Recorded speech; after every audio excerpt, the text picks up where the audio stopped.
In this section, we're going to look at polyatomic ions. A polyatomic ion is an ion derived from a molecule rather than an atom. We'll learn more about molecules in the next couple of sections. The learning goal here is to write the name and formula for an ionic compound containing a polyatomic ion. A polyatomic ion, again, comes from a molecule. It can gain or lose one or more valence electrons to become an ion. A polyatomic ion contains one or more covalent bonds. And again, we'll learn about covalent bonds in the next couple of sections. There is an unequal number of protons and electrons, so there is a net charge. Usually that charge is a -1, -2, or -3. The charge on the polyatomic ion can be localized to one atom of the molecule, or it can be spread out over several atoms. So in addition to having a negative charge, if you have an excess number of protons, you can have a positive charge. And the example listed here is for the ammonium ion. So many products contain polyatomic ions. And again, if we look, we can see examples of polyatomic ions here. And we can compare an ion that comes from an atom to a polyatomic. So calcium 2+ is an ion that comes from a single atom. Calcium has lost 2 electrons and is positively charged. Sulfate is made up of several atoms. It's got 1 sulfur and 4 oxygens, and the whole molecule itself has a net -2 charge. So the molecule gained 2 electrons. Every polyatomic ion has a unique name, formula, and charge, which we are going to learn to associate together. The formula for a polyatomic ion shows the atomic symbols with subscripts indicating the number of each type of atom in the polyatomic ion. So for example, if we look at hydroxide here, there is 1 oxygen and 1 hydrogen. For ammonia, there is 1 nitrogen, and the subscript shows there are 4 hydrogens. The charge is going to be written as a superscript, and it pertains to the whole molecule. All right, so here are a list of some common polyatomic ions that we encounter. Now, in the past, when I've taught this course, I've had the students memorize a certain set of polyatomic ions where you have to memorize the formula of the ion and the name of the ion. You're not going to have to memorize them this semester because you're going to be able to use your notes in your textbook and the internet while taking an exam. However, I would still go through each of these polyatomics listed in table 6.8 just to familiarize yourself with them so that it's a lot faster for you to answer questions when taking an exam. And so here's the second part of that table. So familiarize yourself with all of these polyatomic ions. The names of most common polyatomic ions end in -ate. We have sulfate, phosphate, and nitrate. When you have a related polyatomic ion and it has 1 less oxygen atom, its name ends in -ite. Okay, so look at the example here. We have sulfite. Let's compare sulfite to sulfate. We can see that for sulfate, you have 1 sulfur and 4 oxygens. For sulfite, we have 1 sulfur and 3 oxygens. It's got 1 less oxygen, so we change the -ate to -ite. You can see that for phosphate 4, phosphite 3, nitrate 3, and nitrite 2. There are some exceptions to these rules, and they are the following. We have cyanide, which is Cn-, and we have hydroxide, which is OH-. If we add a hydrogen to the polyatomic ion, it adds +1 to its charge. So let's look at carbonate, which is CO3 2-. If we add 1 hydrogen, we have HCO3. Now we have a minus charge, a 1- instead of a 2-. This is known as bicarbonate or hydrogen carbonate.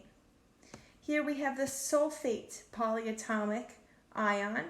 If we add a hydrogen to it, that -2 charge becomes a -1. This is either referred to as bisulfate or hydrogen sulfate. Halogens form 4 polyatomic ions with oxygen. Each one will have a -1 charge. We have perchlorate, where you have 4 oxygens. You have chlorate, which has 3 oxygens.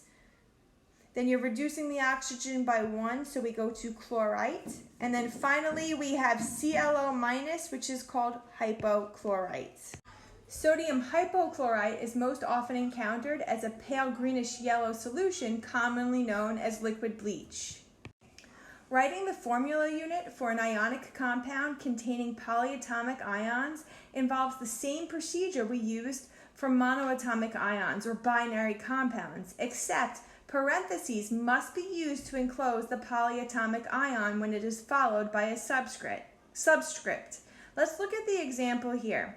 So we have to balance our charges. So let's look at magnesium nitrate. We know magnesium is a group 2A metal, and when it forms an ion, it forms a +2 cation. So nitrate has a charge of -1, and we can see this in our table that listed our polyatomics. So we need 2 nitrates to balance out that +2 charge, so that when we write the molecular formula, it's magnesium, and then you have the NO3, and you put that in parentheses, and then put a 2, as you can see here. All right, so let's practice. This example says write the formula for aluminum bicarbonate. So what I would do is pause your video, write the symbol for aluminum and the cation that it forms. It's found in group 3A, and then write the symbol for bicarbonate and the charge on that bicarbonate polyatomic. So aluminum is a group 3A metal. It's one of the ones that you had to memorize. It always forms a +3 cation. Bicarbonate, the formula is HCO3, and the whole ion has a -1 charge. So we have aluminum, and then we need 3 bicarbonates so that we get a total of a -3 charge. So now I'm going to make my parentheses. I'm going to write bicarbonate, close my parentheses, and I need 3 of them to make a 3-. So you can see that laid out here. We know the cation is Al3+, the polyatomic for bicarbonate, as I told you, is HCO3-. We need 3 of them to balance the charge, so that when you write the formula, you have the bicarbonate polyatomic in the parentheses, and then we need 3 of them because each one has a -1 charge. So here we have a learning check. You need to write the formula for sodium phosphate. So pause your video, look up the formula for sodium, the symbol for sodium, and look up the formula for phosphate in your table in chapter 6. Sodium is a group 1 metal and has a +1 charge when it forms a cation. Phosphate, the formula is PO4 and the charge is 3-. Now, we are going to need 3 sodiums so that we get a total of a +3 charge, and we only need 1 phosphate so that we have our -3 charge. Now, when we write the formula, we write Na and then we put a 3. We do not need parentheses because it is a single atom. And then we'll write PO4 next to that Na3 because you only need 1 PO4 polyatomic. So again, this just lays it out for you. You have to write the formula. There's an error here. This should say sodium. And this should say phosphate as well. Sorry about that. And you see, you need 3 sodiums, 1 phosphate. So the formula is Na3PO4. When naming ionic compounds containing polyatomic ions, similar to the binary compounds we looked at, we write the positive ion, which is usually the metal, first. Second, we write the name of the polyatomic ion. We need to recognize that polyatomic ions in a chemical formula help to name the compound correctly. Right? As with the other compounds, the binary compounds we looked at, no prefixes are used. So if we look here, we have sodium sulfate. We have iron phosphate. Now, here you can see it says iron 3-phosphate. So similarly to what we did before where we memorized certain charges, you should know that the charges for the polyatomics are always the same. So if you have a polyatomic and you have one of those transition metals,